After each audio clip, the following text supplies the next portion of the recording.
1978년 6월 2일 대구에서 강선우가 태어났습니다. 그는 대구에서 어린 시절을 보냈습니다. 경상여고를 졸업했죠. 1997년 이화여자대학교 사범대학 영어교육학과에 입학했습니다. 대학 시절 강선우는 사범대학 학생회장으로 활동했습니다. 강선우는 일구수로 모르는 것이 많다는 것을 느끼며 비움의 독서가 무엇인지 깨달았다고 회고했습니다. 정통 문화에 대한 자긍심과 함께 몸과 마음을 단련하는 시간을 가졌습니다. 2001년 이화여자대학교 사범대학 영어교육학과를 졸업했습니다. 그러던 중 2003년 중요한 일이 일어났습니다. 발달장애를 가진 딸이 태어나게 된 것이죠. 이 경험은 인생에 큰 변화를 가져오게 됩니다. 갑작스러운 현실 앞에서 개인적 위기를 맞았습니다. 동시에 사회적 약자에 대한 관심이 깊어지는 계기가 되었습니다. 장애인 가족으로서 직접 경험한 사회적 편견과 제도적 한계를 목격했습니다. 강선우는 이화여대 대학원에서 소비자 인간 발달학 석사과정을 시작합니다. 인간의 생애주기별 발달과 가족관계에 대해 공부했습니다. 이론과 현실이 만나는 지점에서 복지와 돌봄에 대한 관심을 키워나갔습니다. 2006년 8월 석사학위를 취득하게 됩니다. 2006년 강선우는 중요한 결정을 내리게 됩니다. 남편은 한국에 남기고 딸만 데리고 미국으로 떠나기로 결정한 것이죠. 위스콘신 대학교 메디슨 캠퍼스에서 인간 발달 및 가족학 박사과정을 시작하기 위해서였습니다. 강선우는 발달장애가 있는 아이를 다른 환경에서 키우기 위해 미국행을 선택했다고 말했습니다. 딸이 해준 엄마 신장을 따라서 가 라는 조언이 인생 철학이 되었습니다. 미국에서 강선우는 동양인이자 또 발달장애를 가진 아이의 엄마라는 다중 정체성을 가지고 살았습니다. 한 가지만 하기에도 어려운 학업과 육아를 병행할 수 있었던 배경에는 바로 복지 시스템이 있었기 때문이라고 말했습니다. 2007년부터 2012년까지 6년간 박사과정을 진행하게 됩니다. 세계 최상위권 연구 중심 대학에서 인간 발달 및 가족학을 공부했습니다. 세부 전공으로 노인학을 선택했습니다. 석사 논문은 한국 노인이 생각하는 인생의 전성기와 이에 영향을 미치는 요인들이었습니다. 미국 복지 시스템을 직접 경험하며 한국과 미국의 정책 차이를 비교 분석하는 관점도 형성되었습니다. 이론이 아닌 현실에서 복지 정책의 중요성을 깨닫고 제도적 지원이 개인의 삶에 미치는 결정적인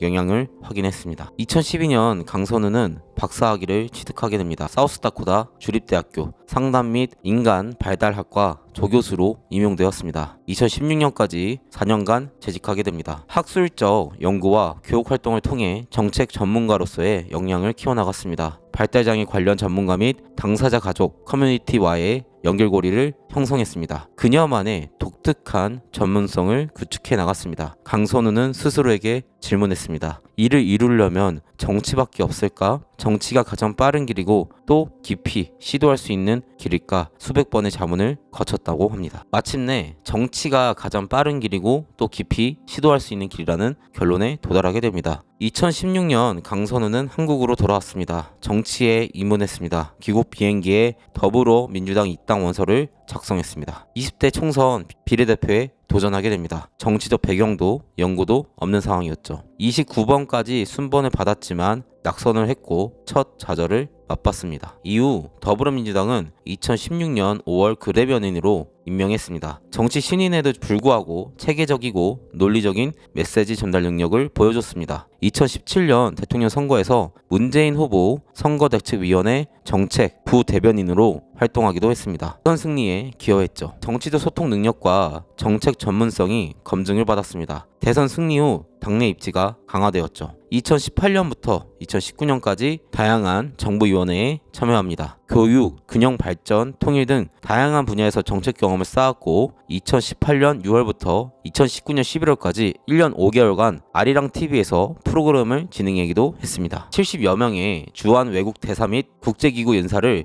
영어로 인터뷰했습니다. 국제적 감각과 외교 전문성을 입증했죠. 그녀가 단순히 국내 정치에만 국한되지 않는 글로벌 역량을 갖추고 있음을 보여줬습니다. 이 시기 강선우는 다양한 언론 매체에서 패널과 칼럼니스트로 활동하기도 했습니다. SBS, TV조선, YTN, KBS 등 방송사의 정치 프로그램에 출연했습니다. 대중적 인지도를 쌓았죠. 2018년 이 데일리와 영남일보에 정기 칼럼을 연재하기도 했습니다. 자신만의 정치 철학과 정치 관점을 대중에게 전달했습니다. 성균관대학교 겸임교수로 활동하며 학술적 전문성도 유지했습니다. 2019년 6월 서울신문 기획연재 간병살인 154인의 고백 제4장에 우리가 꿈꾸는 세상이라는 제목을 기고했습니다. 발달장애 딸을 키우는 어머니로서의 경험과 정책 제언을 담았습니다. 2019년 11월 강선우는 더불어민주당 제21대 국회의원 선거기획단 의원으로 활동했습니다. 총선 전략 수립에 참여했죠. 정책 전문가에서 정치 전략가로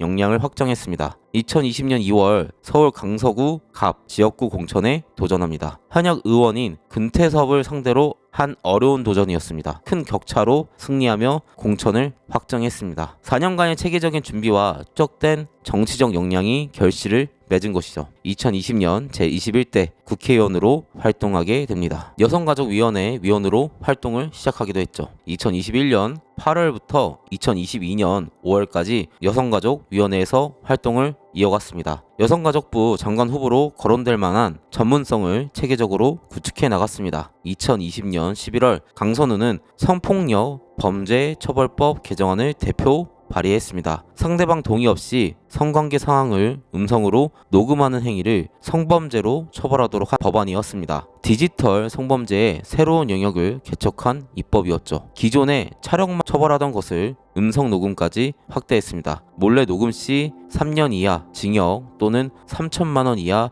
벌금에 처하도록 했습니다. 영리 목적 배포 시 5년 이하 징역에 처하도록 했습니다. 2021년 5월 희귀 유전 질환 혁신 신약 접근성 강화 토론회를 개최했습니다. 발달장애 참사 대책 마련 촉구 결의안을 21대 국회 최다 의원인 178명과 함께 공동 발의했죠. 개인적 경험을 사회적 연대로 승화시키는 능력을 보여주기도 했습니다. 그리고 2022년 이재명 후보 직속 인구미래위원회 수석 부위원장을 맡습니다. 저출생 대응 정책 전문성을 바탕으로 당의 핵심 정책 의제를 주도했습니다. 친명계 핵심 인사로서의 위상을 확고히 했죠. 2023년 3월부터 2024년 4월까지 더불어민주당 대변인을 역임했습니다. 정치적 소통 능력을 완성시켰죠. 2024년 6월 22대 국회 출범과 함께 강선우는 보건복지위원회 간사로 선임됩니다. 여성가족위원회 경험과 보건복지위원회 간사 역할을 통해 양쪽 정책 영역에서 전문성을 갖추게 되었죠. 2024년 6월부터 더민주 전국혁신회의 공동상임 대표로 활동했습니다. 당 혁신 과제도 담당했습니다. 이후